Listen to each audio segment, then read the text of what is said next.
सबसे पहले तो मौजूदा सूरत हाल को आसान अंदाज में समझाइएगा। मुज़ाकरात की बातें अपनी जगह, डेडलॉक बरकरार है। क्या ईरान, इसराइल और अमेरिका के दरमियान कशीदगी एक बड़े बहरान में आपको तब्दील होती दिखाई दे रही है, और अगर ऐसा हो जाता है तो फिर इसके क्या असरात होते हैं? लग ये रहा है कि तमाम तर स्टेलमेट और डेडलॉक के बावजूद मामूलाते जिंदगी शुरू हो चुके हैं जी जी। ईरान में और अमेरिका में। लेकिन आबनाए हुर्मुज में जो ब्लॉकेड्स हैं इस वक्त अमेरिका और ईरान की तरफ से, उसकी वजह से आलमी तिजारत बड़ी मुश्किल और प्रेशर का शिकार है। और अब जिस तरह से चीन में अमेरिका के सदर और चीनी सदर की मुलाकात हुई, उससे भी काफी तवक्कुआत लगाई जा रही थी कि वहां पर ईरान का मसला डिस्कस किया जाएगा। जी जी। लेकिन वहां भी दोनों सदूर ने ये मुतालबा किया कि आबनाए हुर्मुज को खुला रखा जाए। उसकी बुनियादी वजह यह है कि आबनाए हुर्मुज के ब्लॉकेड की वजह से, वो बेशक अमेरिका की तरफ से हो या ईरान की तरफ से, पूरी दुनिया में कसाद बाजारी के शदीद खतरात इस वक्त जन्म ले चुके हैं। आप सिर्फ पेट्रोल की कीमतें देख लें, उसके अलावा जिस तरह से एक फूड क्राइसिस या ग़िज़ाई बहरान के खतरात एंटिसिपेट किए जा रहे हैं, खास तौर पे एशिया में, वो भी उसकी बुनियादी वजह आबनाए हुर्मुज की बंदिश है। क्योंकि यूरिया खाद का एक बहुत बड़ा जरिया एशियाई ममालिक के लिए वो गल्फ ममालिक हैं, और जब से आबनाए हुर्मुज बंद है, एशिया के कई एग्रीकल्चरल एक्सपोर्टर ऐसे हैं जो अब यूरिया खाद के बहरान से दो चार हैं। तो एक तरफ पेट्रोल बंद है, दूसरी तरफ खाद बंद है, और तीसरी तरफ इंटरनेशनल शिपिंग बंद है। इसके जो असरात खास तौर पे एशिया पे मुरतब हो रहे हैं, तो वो मजबूर करेंगे अमेरिका को और चाइना को भी कि वो जल्द से जल्द इस स्टेलमेट का कोई ना कोई हल तलाश करें। और वो हल जाहिर है कि वो ईरान की 5 कोर डिमांड है, उसके इर्द तो नहीं आएगा, ना ही अमेरिका के उन नुकात के करीब आएगा। ये दरमियानी सी सूरत निकले। मिसाल के तौर पे ईरान की 5 कोर डिमांड्स हैं जो हालिया ड्राफ्ट में उन्होंने अमेरिका के हवाले की हैं। सबसे पहले ये कि तमाम तर जो हॉस्टिलिटीज हैं ईरान के खिलाफ, उनका खात्मा किया जाए। नंबर 2, पाबंदियों का खात्मा किया जाए।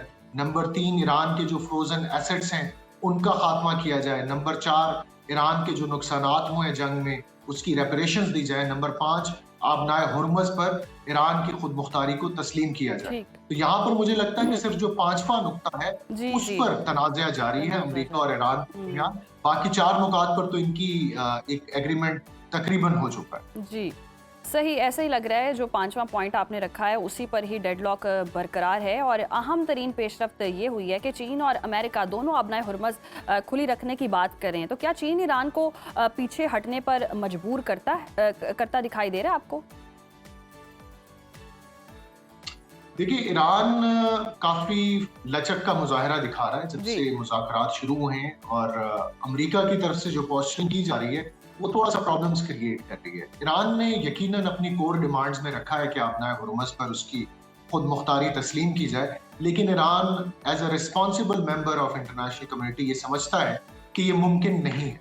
उसकी वजह ये है कि ये जितनी भी आबनाएं हैं, जिनको हम स्ट्रेट्स कहते हैं, ये 4 ऐसी हैं जो क्रिटिकल हैं ग्लोबल, इनको ग्लोबल कॉमन्स कहा जाता है। ग्लोबल कॉमन्स पे किसी एक मुल्क की खुद मुख्तारी तस्लीम नहीं होती है। चीन ने माजी में भी ईरान से मुतालबा किया था कि आप आबनाए हुर्मुज को खोलें। तो लग ये रहा है कि Iran as a bargaining chip इस्तेमाल कर रहा है, और ईरान ये चाहता है कि अगर वो आबनाए हुर्मुज से अपनी नेवी को पीछे हटाता है, तो उसके बदले में कम से कम जो ईरान के फ्रोजन एसेट्स हैं, अगर अमेरिका वो $20 अरब रिलीज करना चाह रहा है, तो ईरान ये चाहेगा कि वो 40 या $50 अरब रिलीज करे, क्योंकि टोटल जो फ्रोजन एसेट्स हैं ईरान के इस वक्त, वो तकरीबन कोई 90 से $100 अरब के करीब। और मजे की बात ये है कि वो अमेरिका के पास नहीं है, वो इन्वेस्ट हुए हुए हैं यूएई में, कतर में, इंडिया में, रशिया में। तो अमेरिका ने सिर्फ ईरान को ये यकीन दहानी करवानी है कि हम एक मुनासिब अमाउंट डी फ्रीज करेंगे, और उसके बाद ईरान यकीनन आबनाए हुर्मुज से पीछे हटेगा। क्योंकि अगर ईरान नहीं हटता है तो उसका नुकसान ये होगा कि ईरान अपने दोस्त और पड़ोसी ममालिक की सपोर्ट भी फिर खो बैठेगा, क्योंकि आबनाए हुर्मुज की बंदिश से अमेरिका को तो नुकसान नहीं हो रहा है। अमेरिका की जितनी भी तेल की इंपोर्ट्स हैं, प्राइमरीली तो अमेरिका खुद इन्हिसार है तेल के मद में। दूसरा ये है कि अमेरिका में अब तेल की जो खपत है वो इतनी ज्यादा नहीं है, क्योंकि वहां पर इलेक्ट्रिक केमिकल्स का एक बहुत बड़ा रेवोल्यूशन आया है। जो डिपेंडेंस है के तेल पर, वो पाकिस्तान, चीन और एशियाई ममालिक की है। तो ये सबसे ज्यादा मुतासिर हो रहे हैं आपदा होर्मुज़ की वजह से। बिल्कुल, और ये प्रेशर कहीं ना कहीं अमेरिका पर भी आ रहा है, जिसकी वजह से अब हम देख रहे हैं कि मामलात सॉर्ट होने चाहिए और करने भी चाहिए। आपके ख्याल में मशरिक़ वस्ता की मौजूदा कशीदगी में क्या पाकिस्तान वाकई एक ऐसा गैर जानिबदार सालिस बनकर उभर सकता है जो ईरान, अमेरिका और अरब ममालिक के दरमियान जो तल्खियाँ हैं वो ख़त्म कर दे, या आलमी ताकतों का दबाव हमें किसी एक फरीक की तरफ झुकने पर मजबूर कर सकता है? ऐसा बिल्कुल नहीं होगा। पाकिस्तान की मरकजी हैसियत बतौर सालिस मशरिक और मगरिब में तस्लीम की जा रही है। इसका अंदाजा आप इस बात से लगा लीजिए कि जब डोनाल्ड ट्रंप ने अमेरिका का विजिट करना था, तो उससे सिर्फ 2 रोज कबल ही चीन के वजीर खारजा वांग ई ने हमारे नायब वजीर आजम इसहाक डार साहब को कॉल की और पूरी अपनी हिमायत का ऐलान किया पाकिस्तान लेड मीडिएशन प्रोसेस के लिए। ये जो टाइमिंग है ये बहुत क्रिटिकल थी। उस फोन कॉल के जरिए चाइना ने पूरी दुनिया को ये बावर करवाया कि अगर कोई एक फॉर्मेट है जिससे चीन को भी उम्मीद है कि वो कुछ नतीजा खेज मामलात उससे होंगे, तो वो सिर्फ इस्लामाबाद फॉर्मेट है। इसी तरह से आप देखें गल्फ के जितने ममालिक हैं, सऊदी अरब हो, कतर हो, तुर्की हो, ये भी पाकिस्तान के इस्लामाबाद फॉर्मेट की हिमायत का ऐलान कर चुके हैं। तो पाकिस्तान तमाम तर बैनुल-अक़वामी प्रेशर तो नहीं है, सिर्फ इसराइल और हिंदुस्तान है जो इससे खासे मुतनफ़िर नजर आ रहे हैं। बाकी दुनिया की हिमायत तो इस वक्त पाकिस्तान के साथ। अच्छा, ऐसे में हम देख रहे हैं अब्बास अराग़ची ने बहुत ही सख्त बयान दिया है। आपकी नज़र में क्या लगता है, क्या ये सिर्फ सियासी दबाव है या ईरान वाकई सख्त रद्द-ए-अमल की तैयारी में है?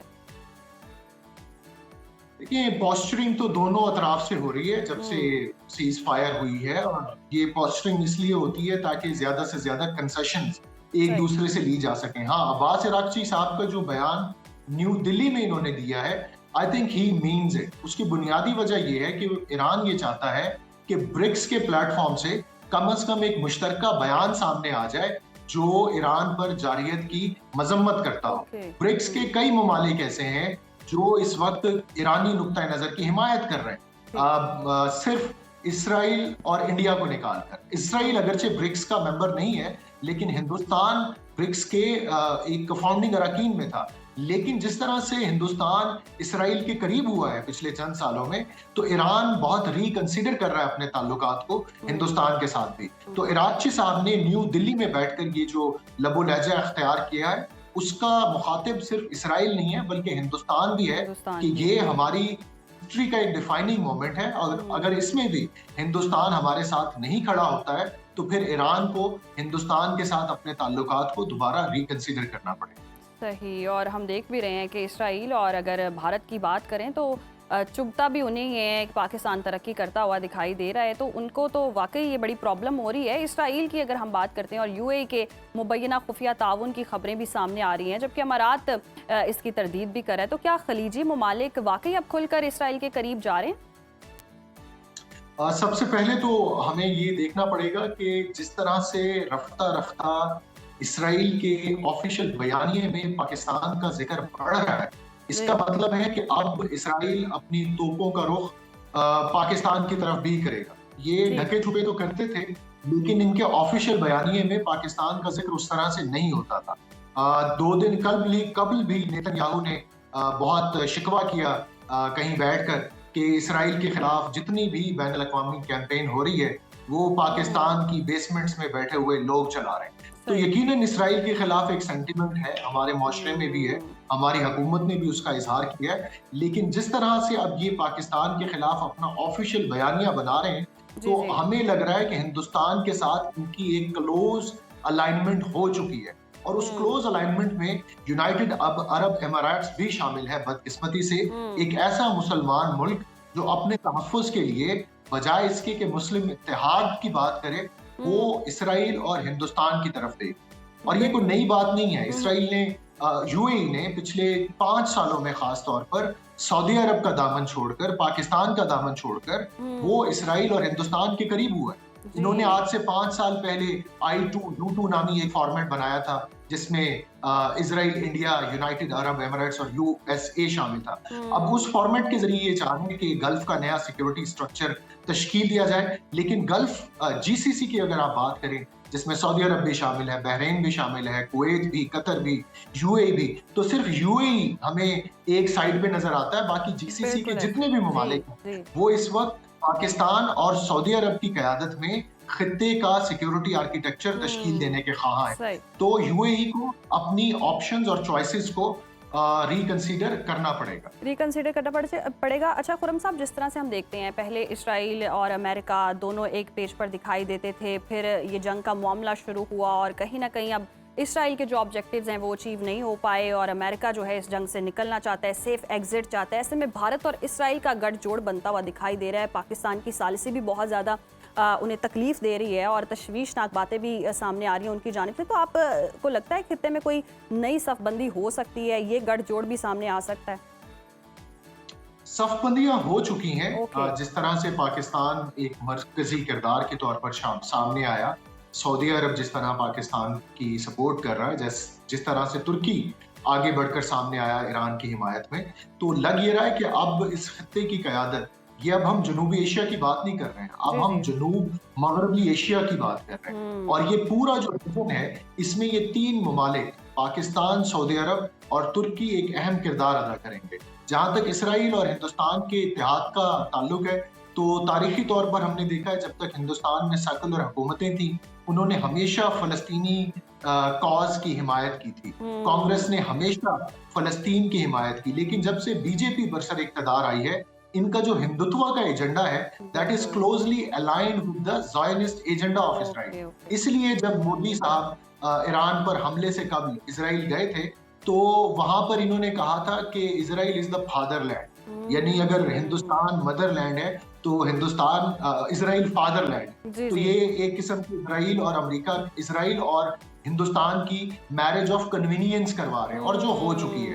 तो हमें फख्र है कि एक ऐसे वक्त पे जब इसराइल ने गजा में मुसलमानों का जेनोसाइड किया, तो इसराइल का सोशल मीडिया पे जितना भी एक सपोर्ट नेटवर्क है, वो हिंदुस्तान के संत चला रहे थे, बीजेपी के अकाउंट चला रहे थे, और इसराइल के खिलाफ जितना बैनुल अक़वामी कैंपेन चल रही है हमारे सोशल मीडिया पे, उसकी क़यादत पाकिस्तान कर रहा है, और ये नेतन्याहू ने भी एडमिट कर लिया है। तो हम तारीख की सही समत में खड़े हैं। बिल्कुल, अल्हम्दुलिल्लाह हम सही समत में खड़े हैं और आगे भी मुस्तकबिल में भी कामयाबियां ही हैं पाकिस्तान के लिए। बहुत शुक्रिया खुरम साहब।